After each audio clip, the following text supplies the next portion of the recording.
जमीन का मालिकाना हक तक नहीं मिलता। कितना बड़ा होता है एक गरीब का घर, इतना बड़ा होता है क्या एक गरीब का घर? छोटा सा कमरा होता है, ऊपर छत भी मजबूत नहीं होती है, दीवार भी नहीं होती है ढंग की। बरसात आए यहाँ तो बाढ़ का भी आपका हमेशा खतरा लगा हुआ रहता है। बाढ़ आए तो कहीं ना कहीं पानी के द्वारा सांप बिच्छू करके अंदर ना घुस जाए। घर पे एक मजबूत खाट नहीं होती, घर में एक मजबूत चूल्हा नहीं होता। ये दर्द है यहाँ के मजदूर भाइयों का, ये दर्द है यहाँ के टी ट्राइब का, यहाँ के आदिवासियों का। ये किसी ने समझा नहीं। अंग्रेज तो चले गए, लेकिन अंग्रेज के स्वरूप में यहाँ पे सत्ता में बैठे लोगों ने भी वही व्यवहार किया है, तो इनमें और अंग्रेजों में कोई फर्क नहीं है।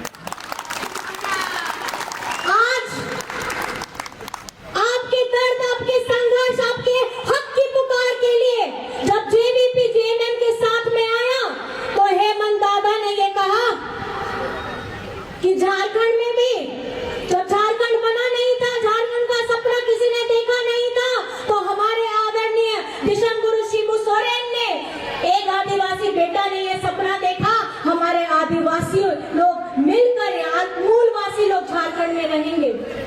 संघर्ष किया, लाठियां खाई, सर फूटा, कितने परिवार के कितने सारे लोग बिछड़ गए, कई लोगों ने अपनी आहुतियां दे दी, जेल चले गए, पूरा जीवन संघर्ष में चला गया।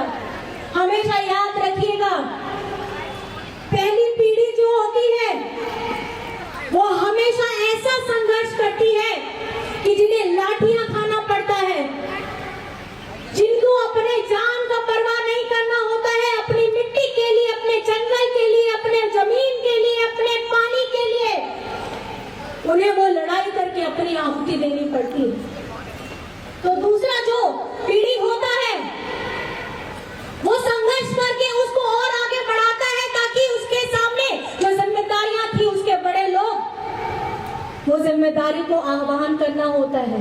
वैसे लोग का जीवन भी इसी तरीके से अपने परिवारों से दूर हो जाता है, वो लड़ते हैं और संघर्ष करते हैं।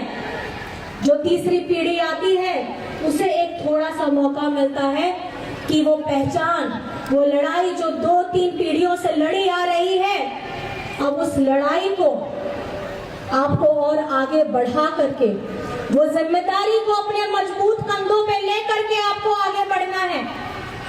तो मैं आपसे ये सवाल पूछना चाहती हूँ, जिस संघर्ष के लिए, आपके स्वाभिमान के लिए, आपके आदिवासियत पहचान के लिए, आपके इस जगह जमीन में अपना नाम दिलवाने के लिए, आपको उचित मजदूरी देने के लिए जेएमएम जेवीपी के हमारे भाई यहाँ प्रभात दास जी खड़े हैं। मैं आपसे अपील करना चाहती हूँ, लेकिन अपील करने से पहले मैं ये सवाल पूछना चाहती हूँ कि क्या आप हमारे साथ में हैं कि नहीं है? दोनों हाथ उठा करके बताइए, आप हमारे साथ हैं कि नहीं है? ये लड़ाई आसान नहीं होने वाली है, ये सिर्फ एक चुनावी सभा है, अभी तो आगाज हुआ है, अंजाम अभी बाकी है। हम तब तक शांत नहीं बैठेंगे जब तक हमें हमारा हक नहीं मिल जाता, हमें हमारा अधिकार नहीं मिल जाता। तो मैं आपसे फिर पूछूंगी, यहाँ पे चुनाव की तारीख, जो आपको वोट देना है, इसकी तारीख कौन सी है? कौन सी तारीख? कौन सी तारीख? और आपको कौन सा बटन दबाना है? दोनों हाथ उठा के दिखाइए, कौन सा नंबर?